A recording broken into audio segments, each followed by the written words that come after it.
नमस्कार, मैं हूं आपके साथ आशा सरमाल। आप देख रहे हैं रिपोर्टर। और रिपोर्टर में आज हम बात करेंगे जो स्कूल और कॉलेज खोल दिए गए। कश्मीर की अगर हम बात करें तो कॉलेज वहां पर खुल गए हैं। लोगों में काफी ज्यादा उत्साह देखा गया और उसके साथ ही साथ बच्चों में काफी ज्यादा उत्साह जो है वो देखने को मिला है, क्योंकि करीब 1 साल होने को आया है। कोरोना काल को मद्देनजर रखते हुए स्कूल कॉलेज बंद कर दिए गए थे, लेकिन आज कश्मीर घाटी के अंदर भी कॉलेजेस खोल दिए गए हैं। क्या कुछ पूरी जानकारी दे रहे हैं हमारे सहयोगी सनम एजाज, देख लीजिए। यूं तो कश्मीर में बहार की आमद मौसम के बदले मिजाज से होती है, लेकिन आमतौर पे कश्मीर में देखा जाता है कि बहार तब आती है जब सड़कों, गलियों और नुक्कड़ पे बच्चों की किलकारियाँ हों, बच्चे यूनिफॉर्म में देखते हुए नजर आएं और बच्चे वही शोरगुल करते हुए नजर आएं जो बचपन में हर बच्चा स्कूल जाते हुए करता है। और वही बहार की मिसाल आज मौसम भी दे रहा था, आज शायद शहर की सड़कें भी दे रही थी। बच्चे ना सही लेकिन बड़े बच्चे आज स्कूलों की तरफ निकल ही गए थे और श्रीनगर के कॉलेजों की रौनक आज दोबाला हुई थी। लगभग 1.5 साल से ज़्यादा के वक्त के बाद आज श्रीनगर के कॉलेजों में वो बहार, वो चमक, वो दमक साफ दिखाई दे रही थी जिसका सभी को शायद इंतज़ार था। कुछ बच्चे तो भूल गए थे कि कॉलेज, स्कूल, पढ़ाई कैसी होती है, लेकिन एक बार फिर हुई शुरुआत और इस शुरुआत से उम्मीद है कि मंजिल ज़रूर मिलेगी। श्रीनगर से लेके गाँव, देहात या कस्बों में जितने भी कॉलेज हैं उन्हें सरकार ने आज खोला है और सरकार ने दूसरे पड़ाव में स्कूलों को खोलने का ऐलान भी किया है। लेकिन कुछ कोविड की गाइडलाइंस, कुछ फॉर्मल और पेरेंट्स के मशवरों के बाद ही ये स्कूल जो खोले गए, इनसे उम्मीद की किरण साफ दिखाई दे रही है। आबिद कादिर के साथ सनम एजाज, श्रीनगर, कश्मीर। चलिए उसके साथ ही आपको शहर श्रीनगर लिए चलते हैं और शहर श्रीनगर से भी इरफान फाजिल हमें रिपोर्ट दे रहे हैं कि किस तरह से सोशल डिस्टेंसिंग का पूरी तरह से ध्यान रखा गया और साथ ही साथ SOPs का किस तरह से पालन जो है वो स्कूल कॉलेज के अंदर हो रहा है, वो देख लीजिए। पिछले 1.5 साल से अगर बात करें वादिया कश्मीर के एजुकेशन सेक्टर पर मार और उसी मार को लेकर कोविड पैंडेमिक 19 स्टिल ऑन, और इस बीच अब एक अच्छी खबर, उस खबर को लेकर बात करें तो higher education classes, higher education को लेकर बात करें तो कॉलेजेस का खुलना आज से फिर से शुरू हुआ, क्योंकि डिस्ट्रिक्ट एडमिनिस्ट्रेशन ने जो फैसले लिए थे और इन बिटवीन SOP गाइडलाइंस को फॉलो करना बहुत इंपॉर्टेंट। हमने देखा कि कॉलेज में आके बच्चे जो है मुकम्मल तौर पर मास्क का इस्तेमाल कर रहे हैं, सैनिटाइजर्स का इस्तेमाल कर रहे हैं, सोशल डिस्टेंसिंग। और इस बीच ये भी खबर है, जैसे आप देख रहे होंगे कि मैं अपने कैमरा पर्सन से गुजारिश करूंगा कि दिखाएं कि किस तरीके से सर्कल्स बनाए गए हैं ताकि सोशल डिस्टेंसिंग जो है प्रॉपर्ली मेंटेन की जाए। इन बिटवीन अगर देखा जाए तो बच्चे जो है वो काफी ज्यादा खुश है, एक्साइटेड है। और श्रीनगर म्युनिसिपैलिटी को लेकर बात करें तो लगातार फिगमेंटेशन के मामला, सैनिटाइजर्स के मामला, सैनिटेशन ड्राइव्स ये कंटिन्यूसली जारी है, क्योंकि 19 pandemic still covid pandemic is on. मगर इस बीच ये भी एक खबर है कि ऑड इवन नंबर्स को लेकर बच्चों की क्लासेस जो है वो रेगुलराइज की जाएगी according to the particular roll numbers. और हमें आज यहां आके जरूर पता चला कि बच्चे बहुत खुश हैं और साथ ही साथ जो इनका लॉस हुआ है एजुकेशन को लेकर उसे प्रॉपर्ली रिवाइव किया जाएगा। With video journalist Abid Qadir के साथ सईद इरफान फाजिल, गुलिस्तान न्यूज, श्रीनगर, कश्मीर।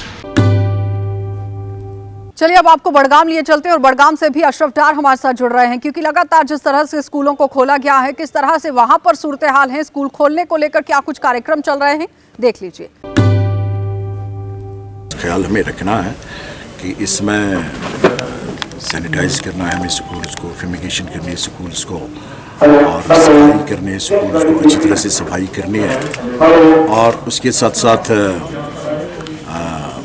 वहाँ हाथ धोने का सही इस्तेमाल होना चाहिए और उसमें सैनिटाइज़र का इस्तेमाल वहाँ पर अवेलेबल होना चाहिए।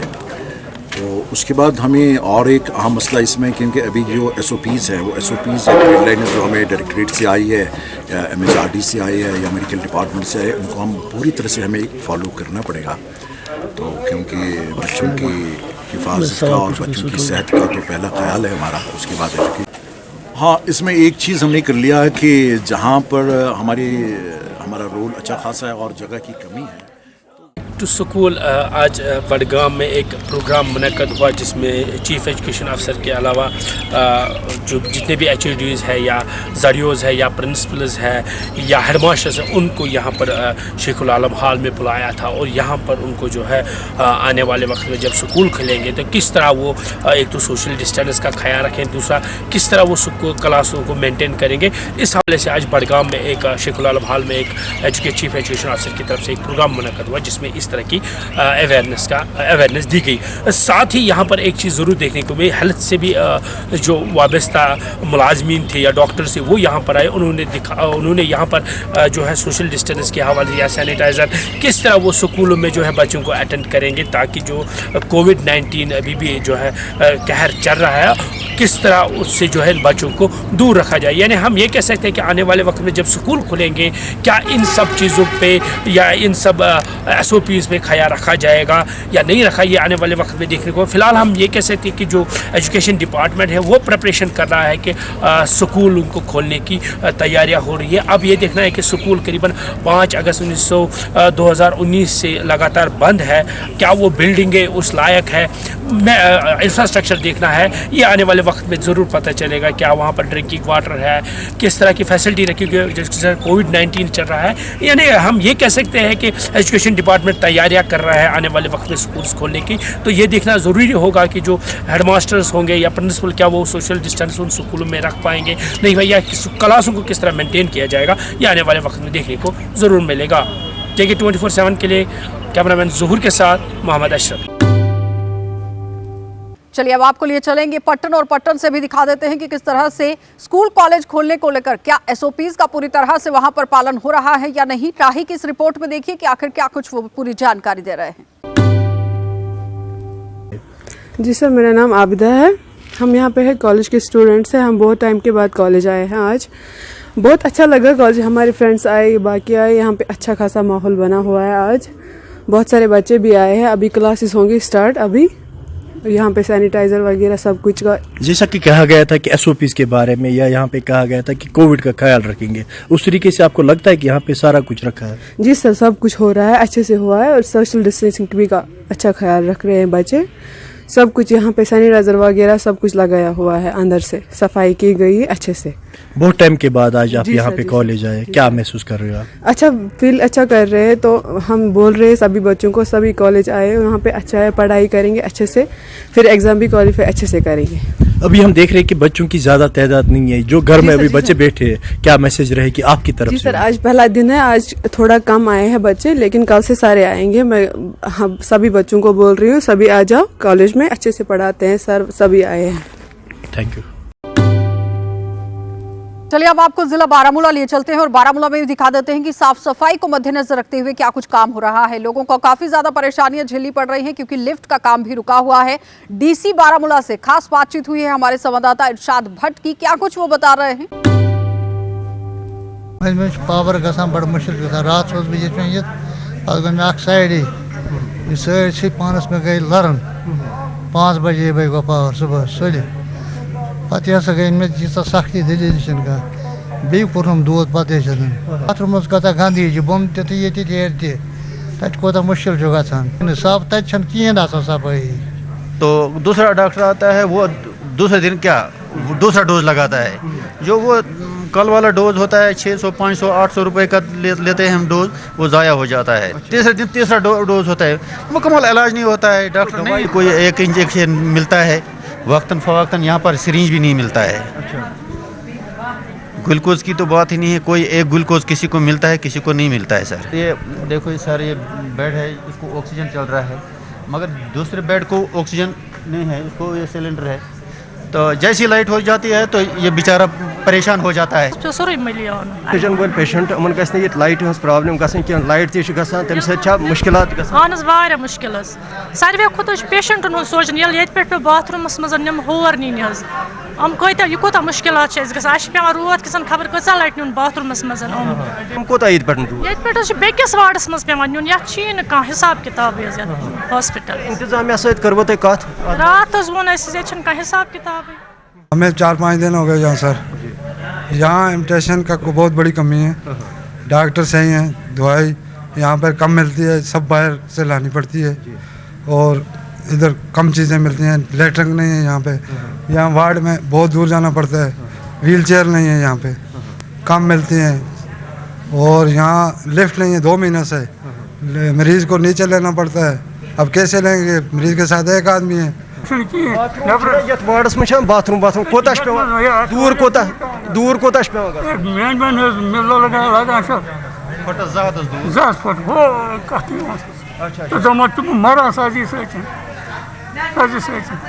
उनको बोला है कि लाइट की प्रॉब्लम है, बोल रहा है कि जनरेटर खराब है, वो खराब है, ये खराब है। बोल रहा है कि लाइट आएगी बेबी, कब आएगी लाइट। तो लिफ्ट भी डिफंग पड़ा हुआ है ना, यहाँ पे बाथरूम उसकी फैसिलिटी। हाँ वो भी प्रॉब्लम है सर। अगर यहाँ ये गवर्नमेंट मेडिकल कॉलेज के नाम पर ये बहुत बड़ा इंस्टीट्यूशन है यहाँ पर, मगर यहाँ पर तो कोई सहूलियत नहीं मिलती है। यहाँ किसी को कोई नहीं मिलता। ये मामूली सा ट्रॉप्टी मुझे एक टेस्ट कराना पड़ा, ये हार्ट में कराना पड़ता है, ये 500 रुपये का बाजार से मंगाना पड़ा। ये मामूली सा इक्विपमेंट है, ये भी इनके पास अवेलेबल नहीं है, मेडिकल कॉलेज के पास अवेलेबल नहीं है। केयर का सवाल है, मैंने विजिट भी किया है और सीनियर सिटीजन्स और जो फिजिकली हैंडीकैप्ड है उनके लिए एक सेपरेट काउंटर ऑपरेशनल करने के लिए मैंने कहा है, जो हो जाएगा। उसके साथ साथ जो बाकी इश्यूज़ हैं, जो बेसिक एसेंशियल सर्विसेज हैं, उनका जो मसला आपने उठाया है, चाहे वो पानी का हो, चाहे वो बिजली का, जो आपने बताया, उसको यकीनी बनाया जाएगा। अगरचे हम इस लिफ्ट के हवाले से बात करें, क्योंकि 1-2 साल से ये लिफ्ट जो है टेक्निकल फॉल्ट की वजह से ये बंद पड़ा हुआ है। अगरचे हमने यहाँ के मुकामी लोगों के साथ बात की तो उनका यही कहना है कि हमें काफ़ी सारे मुश्किलात होते हैं, जो यहाँ के ऑक्सीजन वाले पेशेंट होते हैं जो वार्डों में हैं। हालांकि कभी कभार जो है वहाँ पे लाइट चली जाती है, उसकी वजह से भी इनको परेशानी होती है। और अगरचे हम बाथरूम की बात करें, बाथरूम जो है यहाँ पे गंदे पड़े हुए हैं, क्योंकि कूड़ा करकट के साथ साथ जो डोर्स हैं वो उखड़ चुके हैं। हालांकि हेल्थ महकमे की बात करें, जो यहाँ पे स्टाफ है वो इस पे जो है ध्यान नहीं दे रहा है। अगरचे हमने ज़िला तरक्याती कमिश्नर मोहम्मद एजाज या इसके साथ साथ associated hospital GMC medical college doctor Syed Masood के साथ बात की तो उनका यही कहना है कि ये जो लिफ्ट बंद पड़ा हुआ है, ये टेक्निकल फॉल्ट की वजह से ये बंद पड़ा हुआ है। हालांकि हम भी कोशिश करते हैं इसको जल्द से जल्द ठीक करें, ताकि ये लोगों के लिए वाकफ करेंगे। और इसके साथ साथ देखा जाए ऑक्सीजन वाले पेशेंट जो है, चाहे बाथरूम्स की बात करें, इनका ये भी कहना है कि उस पर भी हम जल्द से जल्द जो है देखेंगे और जितने भी यहाँ पे लोगों के मुश्किलात हैं वो हम हल करेंगे। फिलहाल मुश्ताक लोन के साथ मैं इरशाद भट्ट, JK 24/7 न्यूज़ के लिए। चलिए अब आपको राजौरी लिए चलते हैं और राजौरी से भी दिखा देते हैं कि किस तरह से सरकार की तरफ से ऐलान किए गए थे कि राजौरी को भी रेलवे लाइन से जोड़ा जाएगा, लेकिन अभी तक इस पर कोई काम होता हुआ नजर नहीं आ रहा है। खास बातचीत विबोध गुप्ता से हमारे संवाददाता जमशेद मलिक की हुई है, देखिए। 2014 में वजीर आज़म नरेंद्र मोदी ने राजौरी पुंछ को रेलवे लाइन से जोड़ने का ऐलान राजौरी में किया था और आज तक राजौरी को रेलवे लाइन से नहीं जोड़ा गया। और मगर कुछ प्रोजेक्ट ऐसे थे जिनका राजौरी पुंछ को 4 लाइन करने का वादा था, वो ज़रूर पूरा हुआ है। सब पे बात करने के लिए हमारे साथ senior Bhajpa leader advocate Vibodh Gupta ji, इनसे जानेंगे। सर, 2014 में राजौरी में वजीर आज़म ने ऐलान किया था कि जम्मू कश्मीर में नेशनल कॉन्फ्रेंस की भाजपा की सरकार आने के साथ ही राजौरी पुंछ को रेलवे लाइन से जोड़ा गया। क्या कारण है कि आज तक रेलवे लाइन का प्रोजेक्ट? देखिए कि जब यहाँ पर वो आए थे और उन्होंने बहुत वायदे किए थे। उन्होंने कहा था कि हम पहाड़ियों के साथ इंसाफ करेंगे। उन्होंने कहा था कि हम यहाँ पर नेशनल हाईवे पुंछ तक लाएंगे। उन्होंने कहा था कि हम रेल लिंक देंगे। पहाड़ियों के साथ तो इंसाफ उन्होंने किया। जो पुंछ तक हमारा सफ़र है अपने हाईवे वाला, उसका काम कितनी तेज़ी से चल रहा है वो भी आपको पता है। कल ही 2 टनल जो है परसों जो है वो अप्रूव की हैं माननीय नितिन गडकरी जी ने, जिनकी कास्ट 600 करोड़ से ज़्यादा है। अब वो टनल 2 बनने के बाद और ये राजौरी तक ही कम से कम 25 किलोमीटर का सफ़र कम होने वाला है और राजौरी के लोग 2 घंटे के अंदर जम्मू पहुँचेंगे। क्या ये कम है? और जहाँ तक रेल लिंक की बात है, वो अपने वादे पे पूरे हैं। उसके लिए रेल लिंक की जो है उसका भी सर्वे चल रहा है, ये आपको पता ही है। उसकी DPR बन रही है। जैसे ही DPR तैयार होगी तो वो जो है रेल लिंक जो है वो पुंछ तक जाएगी, क्योंकि ये हर लिहाज से ज़रूरी है। इस एरिए के अंदर हमारे अगर हम कहें तो यहाँ आर्मी के हमारे मतलब हम कहेंगे डिब भी है यहाँ पर, बड़ी ज़्यादा आर्मी जो है वो पुंछ तक है, उनको भी ज़रूरत है और हम सब लोगों को भी ज़रूरत है। रेल लिंक आने के बाद यहाँ पर रोज़गार भी बढ़ने वाले हैं, यहाँ पर नए इलाके भी डेवलप होने वाले हैं। और मेरा आपसे ये और जनता राजौरी पुंछ के लोगों से माननीय प्रधानमंत्री नरेंद्र भाई मोदी जी की तरफ से वादा है कि वो राजौरी पुंछ को जम्मू से के साथ रेल लिंक के साथ जल्दी ही जोड़ेंगे। सर, आपकी सरकार में एक ऐलान और हुआ था कि जम्मू मुगल शाहरा पर भी टनल बनाया जाएगा, मगर उसका आज तक सर्वे भी नहीं हो पाया। क्या कारण है कि वो टनल भी आज तक? देखिए, यहाँ तक मुगल शाहरा की टनल की बात है, उस पर भी काम चल रहा है। जल्दी ही उसकी भी जो है, आपको अगर ध्यान होगा तो हमारे माननीय नितिन गडकरी जी ने एक प्रेस कॉन्फ्रेंस जो है वो दिल्ली के अंदर की थी और उसके अंदर उन्होंने चाहे हमारी मुगल रोड के ऊपर टनल बनने की बात हो, चाहे किश्तवाड़ से अनंतनाग से जुड़ने वाली जो है टनल की बात हो, उसके ऊपर उन्होंने वादा किया था कि जल्दी ही काम शुरू हो। सर, क्या उम्मीद करें कि राजौरी पुंछ को कब ये खुशखबरी मिल पाएगी कि रेलवे लाइन, क्योंकि पहले जो बजट हुए थे उनमें इसका ऐलान नहीं हो पाया था, आप क्या उम्मीद करेंगे कब तक राजौरी पुंछ को रेलवे लाइन के? देखिए, जो पिछला बजट था उसमें तो उसके लिए प्रोविजन रखा गया था, उसकी जो डीपीआर बननी थी उसके लिए प्रोविजन रखा गया था और डीपीआर बन रही है। जैसे अगर हम बात करें यहाँ पर नेशनल हाईवे की बात करें तो यहाँ भी डीपीआर बनने के लिए 4 साल लग गए थे और उसके बाद अभी काम जो है वो शुरू हुआ है। वैसे ही रेल लिंक की जब भी डीपीआर जो है वो तैयार होगी और जल्दी से जल्दी वो जो है वो यहाँ पर काम जो है वो शुरू होगा। लेकिन मैं एक मुबारकबाद पक्का देना चाहूँगा राजौरी पुंछ की जनता को कि चाहे पुंछ के लोग हैं वो अब 3.5 घंटे में जम्मू पहुँचेंगे और राजौरी के लोग 2 घंटे के अंदर जम्मू पहुँचेंगे। उसके साथ ही आपको लिए चलेंगे जिला कठुआ और कठुआ से भी आपको दिखा देते हैं कि एसपीओ की जो भर्ती हो रही है उसमें आज यहाँ फिजिकल टेस्ट तो हो ही रहे थे लेकिन शारीरिक जांच भी की गई है। किस तरह से पूरे सूरत हाल है, सरबजीत की इस रिपोर्ट में देखिए। जम्मू कश्मीर पुलिस में बतौर एसपीओ की भर्ती के लिए आज जिला स्पोर्ट्स स्टेडियम में यहां पर चयन प्रक्रिया जारी है। आपको बता दें कि शारीरिक चयन प्रक्रिया यहां पर हो रही है, जिसके पहले सबसे पहले यहां पर युवाओं को लाया जा रहा है। यहां पर उनकी हाइट और चेस्ट की मेजरमेंट करने के बाद उनकी डॉक्यूमेंट वेरिफिकेशन की जा रही है, जिसके बाद इधर से उनको ग्राउंड में जो लोग यहाँ से सिलेक्ट हो जाते हैं उनको ग्राउंड में भेजा जा रहा है। यहाँ पर उनके पुशअप्स और रनिंग जो है, दौड़ जो है वो लगाई जा रही है। आपको बता दें कि कुल 89 जो वैकेंसीज जो हैं एसपीओ की वो जिला कठुआ पुलिस ने वो निकाली हुई है। इसमें 2800 के करीब जो है फॉर्म वो यहाँ पर युवाओं ने भरे हैं, जिनमें कुछ युवतियाँ भी शामिल हैं, जिनके लिए चयन प्रक्रिया यहाँ पर जिला स्पोर्ट्स स्टेडियम कठुआ में की जा रही है। आपको बता दें कि कुल 5 दिनों तक ये पूरी भर्ती प्रक्रिया यहाँ पर चलेगी, जिसमें से 89 जो युवा हैं उनको जम्मू कश्मीर पुलिस में बतौर एसपीओ सर्व करने का मौका यहाँ पर दिया जाएगा। और जिस प्रकार से आप देख सकते हैं कि युवाओं में इस भर्ती प्रक्रिया को लेकर काफ़ी ज़्यादा उत्साह है। जिला स्पोर्ट्स स्टेडियम कठुआ से वीडियो जर्नलिस्ट कुलदीप चौधरी के साथ सरबजीत सिंह, JK 24/7 न्यूज़ के लिए। चलिए अब आपको लिए चलेंगे जिला उधमपुर और उधमपुर से भी आपको दिखा देते हैं कि जल ही जीवन को लेकर किस तरह से काम करने की कोशिश की जा रही है। आपको बताते चले कि देविका नदी से ही निकली हुई बावलियां जो हैं वो बिल्कुल अपना अस्तित्व खो चुकी थी, लेकिन अब दोबारा से उन्हें बनाने की कवायद यहां पर शुरू कर दी गई है। देखिए आशीष दत्त की इस रिपोर्ट में कि किस तरह से वो समझा रहे हैं कि जल जीवन तो है ही, लेकिन उसके बावजूद भी अगर काम ना हो तो किस तरह से परेशानी झेलनी पड़ सकती है। लेकिन उधमपुर के बीचों बीच शहर की अगर मैं बात करूं, एक ऐसी जगह है जहां पर बावलियां हैं और वो कहीं ना कहीं जो हैं पुरानी बावलियां, प्राचीन बावलियां थीं, लेकिन वो समय के साथ साथ वो सारी जो हैं ख़त्म हो चुकी थी। लेकिन उधमपुर के रघुनाथपुरा की अगर मैं बात करूं, यहाँ पर देविका तट साथ में है, देविका की ये बावलियाँ हैं और ये काफ़ी समय से ये बावलियाँ ख़त्म हो चुकी थी, दब गई थी मिट्टी में। लेकिन रघुनाथपुरा के कुछ लोग हैं वो आगे आए हैं और उन्होंने दोबारा से जो ये बावलियाँ हैं उन्हें जीवन दान दिया है। इस समय हम सीता की बावली, जो प्राचीन बावली है, उस पर मौजूद हैं। विजुअल में आप देख सकते हैं कि ये रघुनाथपुरा के स्थानीय हैं, इन्होंने दोबारा से इस बावली को जीवन दान दिया है। एक बार मैं अपने वीडियो जर्नलिस्ट से कहूँगा कि एक बार ऊपर पूरा पैन करके दिखा दें कि ये सड़क है, सड़क का किनारा आप से देख सकते हैं कि इतनी ऊंचाई में पूरी मिट्टी भर चुकी थी। 6 महीने की पूरी जो है कोशिश कर मेहनत कर दोबारा से इस सीता बावली को जीवन दान दिया गया है। आप देखिए कि किस तरह से इस बावली को दोबारा से रेनोवेट किया गया है और 6 महीने का यहाँ पर समय लगा है।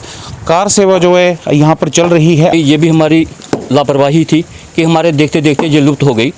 नहीं तो यहाँ इस बावली की जो अभी जगह देख रहे हैं ये, यहाँ एक साध्वी रहती थी, साधु तो कई थे लेकिन चूंकि साध्वी यहाँ अकेली रहती थी, ये पानी उसके खाने पीने के लिए उसकी उनकी कुटिया भी थी।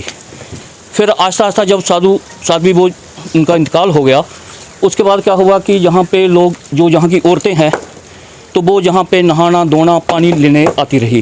क्योंकि पानी आपको पता है, जैसे हम न्यूज़ में भी देखते हैं, चारों तरफ देखते हैं कि मतलब आने वाले टाइम में मतलब पानी के ऊपर ही एक वर्ल्ड वार होगी। तो अगर हम पानी को बचा पाएंगे जहाँ भी हैं, तो इसमें सरकार का बहुत ही महत्व है। क्योंकि अगर सरकारी जितनी भी अथॉरिटीज़ हैं उनको देखना चाहिए कहाँ पे नेचुरल सोर्स ऑफ वाटर है, कैसे हम उनको कंजर्व कर सकते हैं। चलिए अब आपको जिला सांबा लिए चलते हैं और सांबा से भी ऋषि खजूरिया क्या कुछ अपडेट दे रहे हैं वो देख लेते हैं, क्योंकि जिला सांबा के अंदर सूरत हाल जानना बहुत जरूरी है। आज हम सांबा जिला के कुछ युवाओं से बात करना चाहते हैं, क्योंकि अगर युवाओं की बात करें तो युवा जो देश का भविष्य है, और युवा अगर एक अच्छी राह पकड़ते हैं तो वो अपनी एक अच्छी कैरियर अपॉर्चुनिटीज जो है वो बना सकते हैं। और अगर इसी को लेकर बात करें तो सांबा जिला के गुड़ा सलाथिया में जो एक सेल बनाया गया है, guidance and counselling cell for youth development, अगर इस सेल की बात करें तो उन्होंने युवाओं को एक बेहतरीन प्लेटफॉर्म दिया है और यहाँ पर युवा इस सेल पर जो है वो आना शुरू हुए हैं और यहाँ पर एक अच्छी उनकी काउंसलिंग की जाती है और उन्हें अलग अलग प्लेटफॉर्म जो है वो मुहैया करवाए जाते हैं, चाहे वो स्पोर्ट्स को लेकर हो या अदर को करिकुलर एक्टिविटीज को लेकर हो या फिर भविष्य को लेकर हो। उन्हें पूरा काउंसिल किया जाता है कि किस तरह से आपने अच्छे एक नक्शे कदम पर चलना है। और कुछ युवा जो भटक जाते हैं राह या नशों की तरफ चले जाते हैं, उनको भी इस गाइडेंस एंड काउंसलिंग सेल द्वारा जो है एक अच्छी शिक्षा, एक अच्छी काउंसलिंग उनको दी जाती है और वो भी एक अच्छी राह पकड़ते हैं। तो काफी ज्यादा योगदान जो है वो इस समय देखा जा रहा है guidance and counselling cell for youth development Gudda Slathia की ओर से। तो करता धरता मेरे साथ मौजूद है वीर प्रताप सलाथिया जी, इनसे जानते हैं क्योंकि युवाओं को एक अच्छी राह जो वो इन्होंने दी है। सर, ये जो हमारा गाइडिंग सेल गुड़ा सलाथिया ये 2 साल पहले हमने एस्टेब्लिश किया था। इसका जो मकसद था हमारी जो यूथ है इसकी एनर्जी को सही यूटिलाइज करना, ताकि हमारे देख रहे हैं यहाँ पे अनएम्प्लॉयमेंट बढ़ रही है, लोग ड्रग्स की तरफ जा रहे हैं, तो उनको एक सही राह दिखाने की बड़ी जरूरत है ताकि हमारी जो यूथ है इनको बेनिफिट हो, ये बच्चे खराब ना हो। इसके लिए सबसे पहले सर हमने जो गुड़ा सलाथिया में स्टार्ट किया, सबसे पहले हमने अकेडमिक्स पे फोकस किया, जिसमें बच्चों को इंग्लिश स्पीकिंग कोर्स करवाए गए, अकेडमिक्स कोर्सेज करवाए गए। और उसके अलावा हमने जो हमारे अच्छे लोग थे पहले गुड़ा सलाथिया के लोग जो हमारे वहाँ पे कर्नल रिटायर हुए हैं, ब्रिगेडियर हुए हैं, KS हैं, IS हैं, पहले वहाँ के लोगों को हमने कवर किया। उसके अलावा गुड़ा के जो बाहर भी लोग हैं जैसे रणवीर जमाल जिन्होंने एवरेस्ट की चढ़ाई की हुई है, IPS बसंत रथ हैं, IS शीतलनंदा मैम है, गवर्नर साहब हैं, अलग अलग लोगों से हमने अप्रोच किया और उन्हें बच्चों से इंटरेक्शन किया ताकि लाइफ में अचीव करने के लिए क्या क्या रिसोर्सेज होते हैं। जरूरी नहीं है कि सरकारी नौकरी का ऑप्शन है, और भी तरीके होते हैं जिसमें हम अपना कैरियर अपना चूज कर सकते हैं, चाहे स्पोर्ट्स हो या कल्चर हो। स्पोर्ट्स में भी हमने काफ़ी फोकस किया हुआ। गुड़ा सलाथिया में सबसे पहले हमने स्टार्ट किया था, वहाँ पे हमारी कोच है डॉक्टर रूपाली सलाथिया जो वुमेन क्रिकेट टीम की इस टाइम कोच भी हैं। उन्होंने लड़की को एक टीम तैयार की गुड़ा सलाथिया में। उसके साथ साथ ही उन्होंने सांबा में हमने टीम तैयार की हुई जिसमें सांबा के लोगों का काफ़ी योगदान रहा, चाहे वो लक्की संब्याल हो, अविनाश गुप्ता हो या सन्नी संब्याल हो। उन्होंने काउंट्री करके यहाँ के बच्चों को अपना सामान डोनेट किया हुआ ताकि यहाँ की सांबा के बच्चों को बेनिफिट हो। टीम और सांबा की टीम दोनों मिलके मैचेस परफॉर्म करते हैं और टूर्नामेंट होती है। अभी संडे को भी रिसेंट हमारी एक टूर्नामेंट है गुड़ा वालों के साथ, तो वो भी हमारी होगी और इससे काफ़ी लड़कियां मोटिवेट हो रही हैं और इन्होंने काफ़ी उनके पेरेंट्स नहीं देते हैं, मतलब सपोर्ट नहीं कर पाते हैं, तो इन्होंने उनको भी बताया कि गर्ल्स इसमें अगर करेंगी, क्रिकेट खेलेंगी या फिर एक सिर्फ पढ़ाई भी होनी चाहिए अपने साथ साथ और एक स्पोर्ट्स एक्टिविटीज़ भी हमारे लाइफ में होनी चाहिए, हमें खुद फिट रखती है जो मेंटली भी और ऐसे भी। तो इसलिए उन्होंने काफ़ी हमारी हेल्प की, लड़कियों को मोटिवेट किया, लड़कियों को उनके बारे में बताया, उनके पेरेंट्स को भी, तो अभी वो काफ़ी सपोर्ट हो रहा है हमें। चलिए अब आपको जम्मू लिए चलेंगे और जम्मू के GMC की सैर करवा देते हैं, क्योंकि GMC प्रशासन जो बड़े बड़े दावे यहां पर दिखाता हुआ नजर आता है, उसके दावों की पूरी तरह से पोल खुलती हुई नजर आ रही है। आपको बताते चले कि शवगृह की अगर हम बात करें तो वहां पर आज भी लीकेज चल रही है और ये कोई पहला मामला नहीं है या फिर आज ही मामला शुरू नहीं हुआ है, ये कई सालों पुराना मामला है और अभी तक इस पर कोई काम होता हुआ नजर नहीं आया है। हमारी खास बातचीत हमारे जो संवाददाता हैं उनसे भी हुई, उनकी तरफ से भी बताया गया, लेकिन हमारे संवाददाता ने जब वहां पर पूरी तरह से रुख किया है तो तस्वीरें कुछ और ही बयां कर रही थी। लेकिन सोशल एक्टिविस्ट के साथ भी खास बातचीत हुई है। क्या कुछ बातचीत हुई है, देखिए। जीएमसी की अगर बात करें तो हर बार जो है नाकामी सी जो है वो देखने को मिलती है, मगर एक बार फिर से जो है जीएमसी जो है सुर्खियों में आता हुआ नजर आ रहा है। और अगर आपको बताते चले, आज एक बार फिर से जो है जीएमसी की अगर हम बात करें तो खस्ता हालत जो है आपको बताते चले। जिस तरह से तस्वीरों में हमने शुरुआती तौर पर आपको बताने की कोशिश की और किस तरह से वो विचलित करने वाले जो दृश्य थे, जहां से बड़े बड़े डॉक्टर्स, बड़े बड़े यूं कहें कि दिग्गज नेता गण जो है वो वहां से गुजरते हैं और कहीं ना कहीं जो है कई बार जो है उस तरफ अगर हम रुक करें, आपने 10 बार गए होंगे, कहीं ना काफ़ी बार गए होंगे उस मॉर्चरी के रूम की तरफ। उसके साथ ही एक रूम जहां से अंदर जाने की कोशिश होती है और अंदर जाते हैं, तमाम लोग जाते हैं, बड़े बड़े डॉक्टर्स भी जाते हैं, जिस तरह से मैंने शुरुआती तौर पर आपको बताया, और डॉक्टर को भी आपने जाते हुए अंदर देखा होगा। मगर उसकी जो खस्ता हालत है, आखिर जीएमसी को नजर क्यों नहीं आती और नजरअंदाज क्यों किया जाता है, उसी सब पर चर्चा करने के लिए हमारे पास हमारे साथ बातचीत करने के लिए सोमनाथ जी हैं, जो हर एक मुद्दे पे जो है, हर एक विषय पे जो है अपनी आवाज जो है बुलंद रखते हैं। चलिए बात करते हैं। सर, सबसे पहले तो आपका स्वागत है JK 24/7 में। जो विजुअल आप दिखा रहे हैं ना, एक बार सोमनाथ डगोत्रा उधर से जा रहा था गंदे पानी से होता हुआ, आगे से सुप्रीटेंडेंट सर जहाँ पे आ रहे थे पूरी टीम के साथ, उन्होंने सोमनाथ डगोत्रा को वहाँ मतलब मेरे को रोक दिया गया। मेरे को कहते हैं, डगोत्रा साहब आपको तो रोड पे होना चाहिए, आप इधर क्या कर रहे हो, ये तो हमारा कैंपस है और इस कैंपस की हालत आप देख रहे हो, ये कौन सा स्पॉट है, ये मॉर्चरी में आने का रास्ता है। कई बार यहाँ पे VIP VVIP भी आते हैं और हॉस्पिटल के एडमिनिस्ट्रेशन के लोग भी आते हैं, प्रिंसिपल मैम भी आती है, सुपरिटेंडेंट भी आते हैं, एडमिनिस्ट्रेटर भी आते हैं, लेकिन कोई इसको मतलब ठीक करने के लिए नहीं सोच रहा और ये बहुत बड़ा नुकसान हो रहा है। इन्फेक्शन तो लोगों में हो रही है, लेकिन बिल्डिंग को भी नुकसान पहुंच रहा है। ये एक दिन की, एक हफ्ते की, एक महीने की या एक साल की बात नहीं है, ये कई सालों से मैंने देखा था। जब ताज मोहिद्दीन जहाँ पे हेल्थ मंत्री हुआ करते थे, उन्होंने भी जहाँ पे देखा था, उन्होंने ये कहा था ये हैं हमारे असेट्स, ये हैं हमारे, जो मतलब कितनी वो नुकसान हो रहा है उसको। लेकिन जो एक और विजुअल आपने दिखाया, इसके साथ ही वहाँ पे लैटरिंग आ रही है और उसके साथ में मॉर्चरी है आपके पास, और जहाँ पे पोस्टमार्टम होते हैं, कितने डॉक्टर बोर्ड भी कई बार बनते हैं, पुलिस के आला अधिकारी भी जहाँ से गुजरते हैं, लेकिन इसकी तरफ किसी की नज़र नहीं जा रही है। तो मैं ये आज एक ट्रेलर भी आपको दे रहा हूँ, पूरी फिल्म आपको बाद में बताऊँगा, जहाँ पे एक हरी और हीरा नाम की भी हम स्टोरी चला रहे हैं, और जो एक अपना लंगर में काम करता है, वो एक सिंपल इलेक्ट्रिशियन था, और करोड़ों रुपए नहीं अरबों रुपए का काम अनऑथराइज्ड यहाँ पे हुआ है। हर साल वाइट वॉश होता है और करोड़ों रुपए का बिल बनता है। जितनी ट्रालियाँ हैं और हरी और हीरा ही वो चलाते हैं। चलिए, तो आपने देखा कि जम्मू कश्मीर के अंदर किस तरह से सूरत हाल जो है वो बनते हुए नजर आ रहे हैं। जम्मू की अगर हम बात करें तो जीएमसी प्रशासन जो है वो पूरी तरह से सवालिया निशान पर खड़ा हुआ दिख रहा है। आज भी यहाँ पर मूलभूत सुविधाओं के लिए मरीज काफ़ी तरीके से दरबदर होते हुए नजर आ रहे हैं। लेकिन अगर हम यहाँ कश्मीर की बात करें तो कश्मीर में आज स्कूल कॉलेजेस को खोल दिया गया और पूरी तरह से SOPs का पालन किया जा रहा है। और उसके साथ ही अगर हम ये देखें कि किस तरह से बच्चों और अभिभावकों के अंदर उत्साह था, क्योंकि लगभग 1 साल होने वाला है, करीब 1 साल के बाद आज अगर यहाँ स्कूल और कॉलेज खुले हैं तो कहीं ना कहीं बच्चों के अंदर काफ़ी ज़्यादा खुशी देखी गई। फिलहाल आप देखते रहिए कार्यक्रम।